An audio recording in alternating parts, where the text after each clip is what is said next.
കൂട്ടപ്പരി എന്തൊക്കെയുണ്ട് വിശേഷം? എല്ലാവർക്കും സുഖമല്ലേ? രാവിലെ ഞാൻ എണീറ്റതേ ഉള്ളൂ. അപ്പോൾ തന്നെ അമ്മ പറഞ്ഞു അടുക്കളയിൽ കയറി. എന്നാൽ മാമൻ വരുന്ന ദിവസമാണ്, പുള്ളിക്ക് ഇച്ചിരി കപ്പയും വീഴും. അപ്പോൾ മതി ഞാൻ വാങ്ങിയിട്ടുണ്ട്. അപ്പോൾ എന്നോട് പറഞ്ഞ് എടാ ഞാൻ പഴയ മോഡലിലൊക്കെ വെക്കുള്ളൂ, അപ്പോൾ നീ ഒന്ന് വെക്കുക എന്ന് പറഞ്ഞു. പിന്നെ നമ്മളങ്ങോട്ട് ഏറ്റെടുത്തിരിക്കുകയാണ്, അടുക്കളയിൽ നിന്ന് നമ്മൾ ഏറ്റെടുത്തിരിക്കുകയാണ് രാവിലെ. അപ്പോൾ ഒരു മത്തിക്കറി, ഒരു കിടുക്കാച്ചി മത്തിക്കറി വരും. അത് എങ്ങനെയാണെന്ന് തയ്യാറാക്കുന്നത് നിങ്ങൾ നോക്കുക, എന്നിട്ട് നിങ്ങളൊന്ന് ട്രൈ ചെയ്യുക കേട്ടോ. അടിപൊളി മത്തിക്കറിയാണ്. അപ്പോൾ നമുക്ക് വീഡിയോയിലേക്ക് പോകാം. അതിന് മുന്നേ നിങ്ങളൊരു ചാനൽ സബ്സ്ക്രൈബ് ചെയ്യുക കേട്ടോ.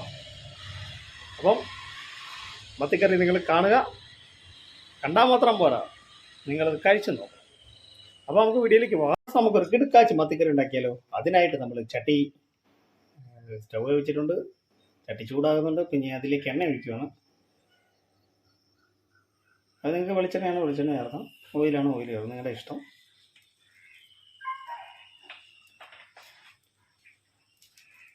നന്നായി തിളച്ചതിന് ശേഷം നമുക്കതിലേക്ക് ഉലുവ ഇടുക.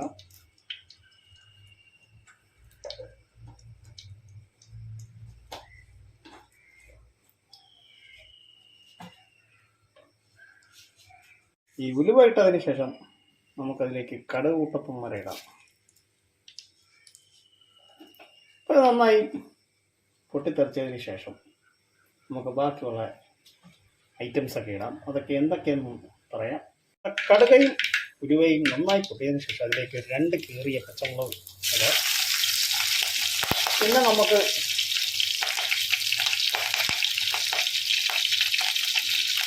ഇഞ്ചി അരിഞ്ഞതും വെളുത്തുള്ളിയും ചേർത്ത് കൊടുക്കാം. അതിനുശേഷം നമുക്കൊരു 10 ചെറിയ ഉള്ളി ചേർത്ത് കൊടുക്കാം. അതൊന്ന് ഇളക്കി കൊടുക്കാം.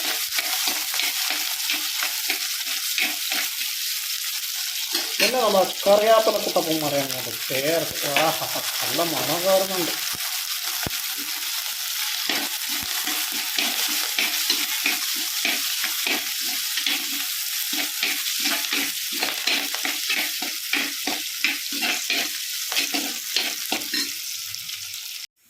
ഇതെല്ലാം നന്നായി വഴന്ന് വന്നിട്ടുണ്ട്. ഇനി നമുക്ക് നമ്മുടെ മസാലക്കുട്ടന്മാരെ അങ്ങോട്ട് ഇടാം. അടിപൊളിയാണ്. കറി നിങ്ങളൊന്ന് കഴിച്ചു നോക്കണം കേട്ടോ, വേറെ ലെവലാണ് മക്കളെ. അതിന് നമ്മളൊരു 1 ടീസ്പൂൺ മല്ലിപ്പൊടി നമ്മളങ്ങ് ചേർക്കുകയാണ്. മല്ലിപ്പൊടി ഇട്ട് കഴിയുമ്പം അമ്മമാർക്കൊരു സങ്കടം, മുളക് പൊടി എന്തുകൊണ്ട് ഇട്ടില്ല എന്ന് നിങ്ങളും ചോദിക്കും. അപ്പം ഞാനിത് മുളക് പൊടി അങ്ങോട്ട് ഇടുകയാണ്. ഒരു 2 ടീസ്പൂൺ മുളക് പൊടി നമുക്ക് ചേർക്കാം. മുളക് പൊടി ചേർത്തതിന് ശേഷം നമുക്കതിലേക്ക് കുറച്ച് മഞ്ഞപ്പൊടിയും കൂടെ ഇടാം, എന്നെങ്കിലല്ലേ ഒരു ഗുമ്മ കിട്ടുള്ളൂ. ഒരു 1/4 ടീസ്പൂൺ ഇട്ടാൽ മതി, ഒരുപാടൊന്നും ഇട്ടണ്ട.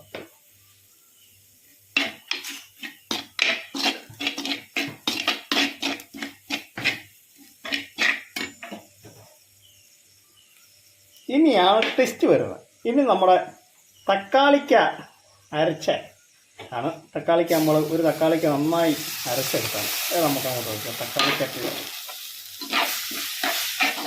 അതൊന്ന് ഇറക്കി കൊടുക്കുക.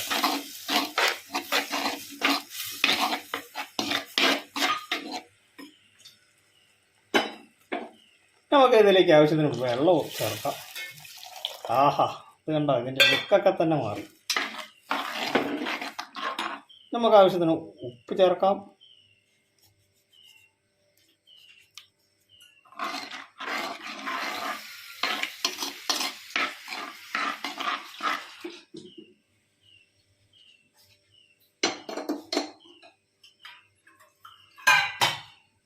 സ്വല്പം നമ്മൾ കുടംപുളി ചേർക്കാം.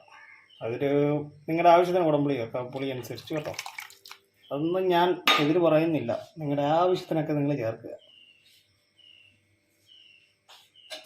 ഇത് നമുക്ക് കുറച്ച് വെള്ളം കൂടെ ചേർക്കാം, ആവശ്യത്തിന് ഒരു ശകലം. മതി. ഇപ്പോൾ ഒരു ലുക്കൊക്കെ ആയില്ലേ.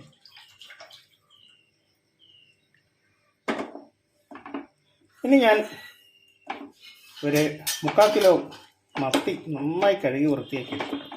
അത് നമുക്കിതിലേക്ക് ചേർത്ത് കൊടുക്കാം.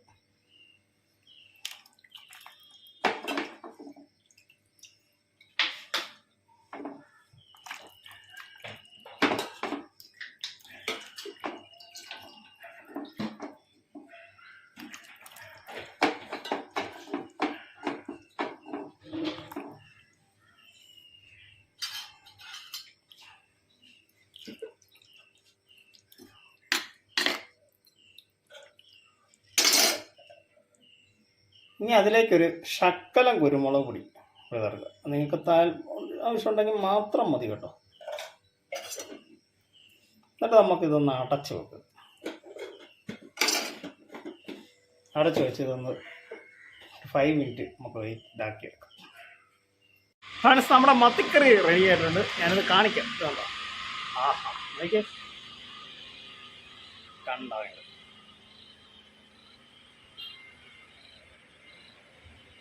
കുറച്ച് ചാറ് കുറച്ചാണ് ഞാൻ വെച്ചത്. എന്താണെന്ന് വെച്ചാൽ ഫാദറിന് അമ്മയ്ക്കും ചാറ് അധികം ഇഷ്ടമില്ല. അപ്പോൾ അവർക്ക് ഇച്ചിരി കുറുകി വേണം.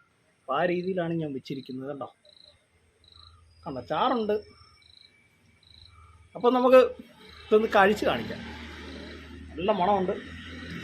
കണ്ട കപ്പ, നല്ല ചൂട് കപ്പയുണ്ട്. നമ്മുടെ കപ്പ തന്നെയാണ്. ഒരു മീൻ നമ്മളിങ്ങനെ അങ്ങ് എടുക്കുകയാണ്. അതിനോട് നമ്മൾ കണ്ട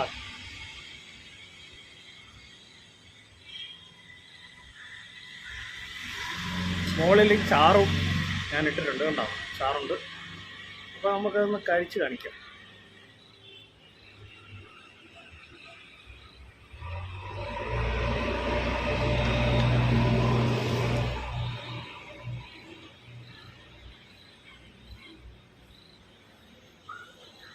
കണ്ടോ?